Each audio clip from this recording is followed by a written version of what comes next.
पिछले 100 साल में अमेरिका ने जिस तरह की तरक्की नहीं देखी है, ग्रोथ नहीं देखी है, मेरा प्लान अमेरिका को उस दिशा में लेकर जाने का। हम एनर्जी कंपनीज को बंद नहीं कर रहे हैं, बल्कि उन्हें खोल रहे हैं और बढ़ा रहे हैं। हमने अपने देश के लोगों के लिए यानी अमेरिकियों के लिए टैक्स नहीं बढ़ाया है, बल्कि हमने दुनिया के देशों से जो हम सामान मंगाते हैं उस पर टैरिफ बढ़ाया है। यानी अमेरिका के लोगों के लिए हमने जीवन बेहतर किया है। $100 बिलियन हमने फेडरल बजट में कटौती की है और इसका फायदा अर्थव्यवस्था को हुआ है। यूरोप के अलावा अमेरिका के लोगों के लिए हमने बहुत से कदम उठाए हैं। ओवरटाइम पर टैक्स कट किया है, हमने फूड स्टैम्प्स कम किए हैं। अमेरिका के लोगों के लिए हम बेहतर जीवन उन्हें कैसे दे सकते हैं, उस दिशा में तेजी से काम कर रहे हैं। अगर हम एक नया कानून बनाते हैं तो हम उसकी तुलना में 10 कानून खत्म करते हैं। 129 कानून खत्म करने तक भी हम पहुंच चुके हैं। हम $1 ट्रिलियन हर साल टैरिफ्स की वजह से नुकसान उठा रहे थे।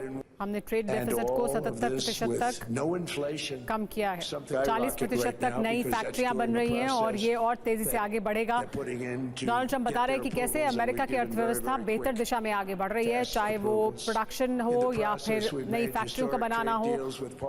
लोगों पर नया बोझ नहीं डाला गया है, जीवन बेहतर बनाया गया है हर अमेरिकी के लिए। यूरोप, जापान, साउथ कोरिया हमारे पार्टनर हैं। गैस के दाम बढ़ रहे थे जो बाइडेन के समय में।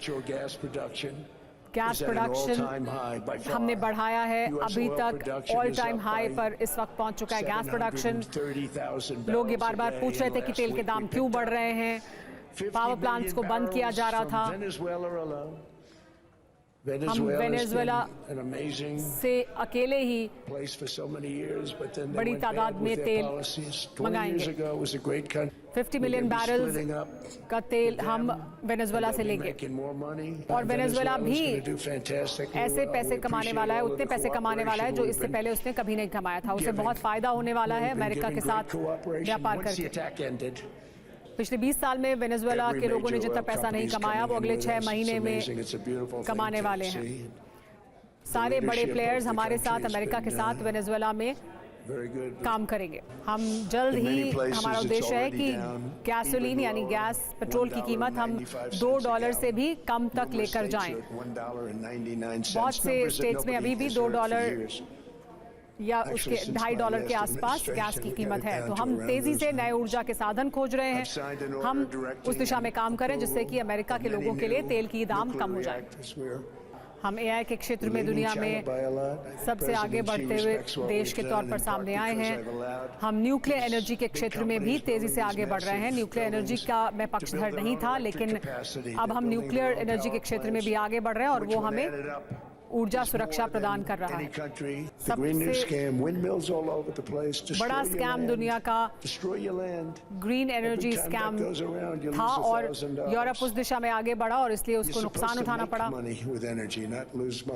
हमें एनर्जी के साथ, ऊर्जा के साथ पैसे बनाने हैं। ऊर्जा के क्षेत्र में पैसे का नुकसान नहीं उठाना है। जर्मनी अब 2017 में जितनी बिजली उत्पादन कर रहा था, अब उससे लगभग 22% से कम बिजली उत्पादन कर रहा है। ग्रीन एनर्जी दुनिया का सबसे बड़ा स्कैम है। मैं चाहता हूं कि यूके अच्छा करे, मैं चाहता हूं कि यूरोप दुनिया में तरक्की करे और तेजी से ऊर्जा के क्षेत्र में भी तरक्की करे। वो नॉर्थ सी पे बसे हुए हैं, उनके पास ऊर्जा का सबसे बड़ा स्रोत मौजूद है, लेकिन एनवायरमेंटल क्लियरेंसेस की वजह से वो कंपनियों को ड्रिल नहीं करने देते हैं, वो ऊर्जा की तलाश नहीं कर रहे हैं और इस वजह से वहाँ पर एनर्जी के प्राइसेस बहुत ज़्यादा हैं और उत्पादन वो कम कर रहे हैं। चाइना बहुत स्मार्ट है, वो दुनिया को विंड फार्म्स बनाकर बेच रहे हैं, लेकिन खुद वो विंड फार्म नहीं बनाते हैं।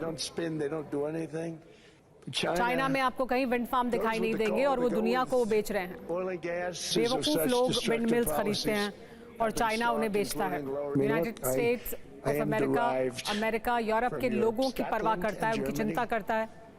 हमारा जो रिश्ता है एक सभ्यता के तौर पर यूरोप के साथ, हम उसमें गहरा विश्वास रखते हैं। मैं खुद व्यक्तिगत तौर पर एक गहरा रिश्ता रखता हूं यूरोप के साथ।